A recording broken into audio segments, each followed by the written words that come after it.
बच्चों, इतिहास की क्लास में आज हम आगे का टॉपिक पढ़ेंगे।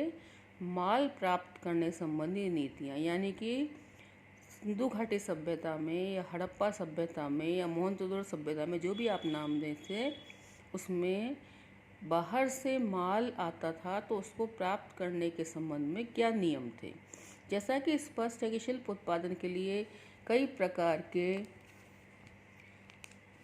कच्चे माल का प्रयोग होता था। हालांकि कुछ जैसे कि मिट्टी स्थानीय स्तर पर उपलब्ध थी, कुछ अन्य जैसे पत्थर, लकड़ी तथा धातु जलोढ़क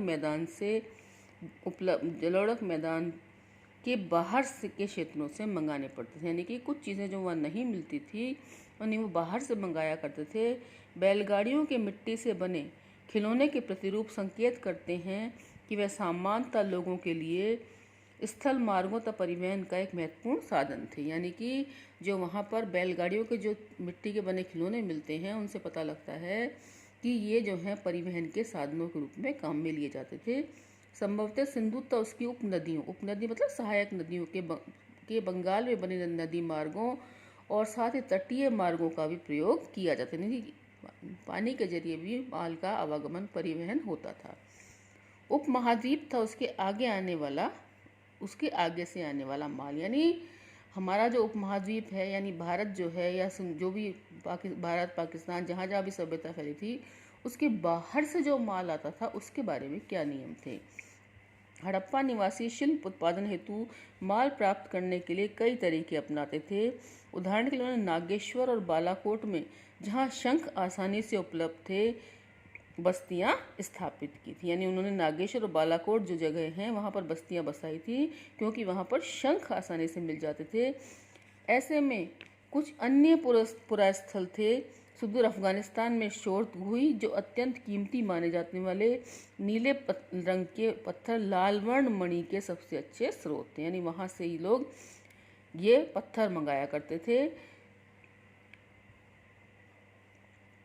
तथा लोथल गुजरात में, जो कार्निलियल गुजरात में भणोच, सेलखड़ी दक्षिणी राजस्थान तक उत्तरी गुजरात से और धातु राजस्थान से के स्रोतों के निकट स्थित था।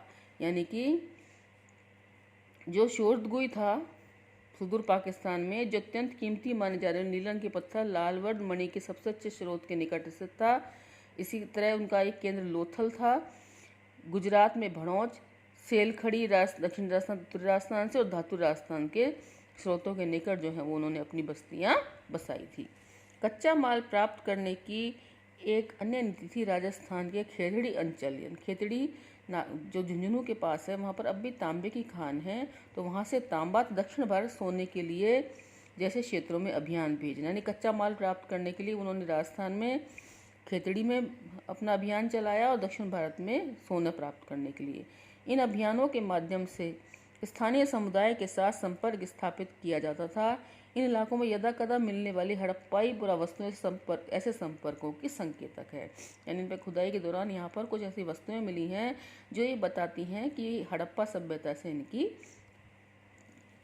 पहचान की जा सकती है। खेतड़ी क्षेत्र में मिले साक्ष्यों को पुरातत्वविदों ने गणेश्वर जोधपुरा संस्कृति का नाम दिया है।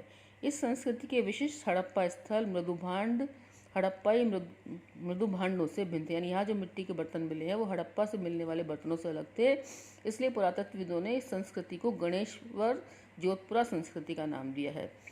यहाँ तांबे की वस्तुओं की असाधारण संपदा मिली थी। ऐसा संभव है कि इस क्षेत्र के निवासी हड़प्पा सभ्यता के लोगों को तांबा बेचते थे।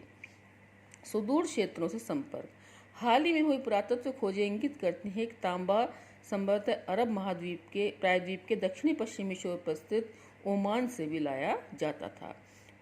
रासायनिक विश्लेषण दर्शाते हैं कि ओमानी तांबे तथा हड़प्पाई पुरावस्तुओं दोनों में निकल के अंश मिले हैं, दोनों के साझा उद्भव की और संकेत करते हैं। दोनों जगह जो तांबा मिला उसमें निकल का कुछ भाग मिला है, जिससे ऐसा पता लगता है कि दोनों ही एक जैसी संस्कृतियां थी।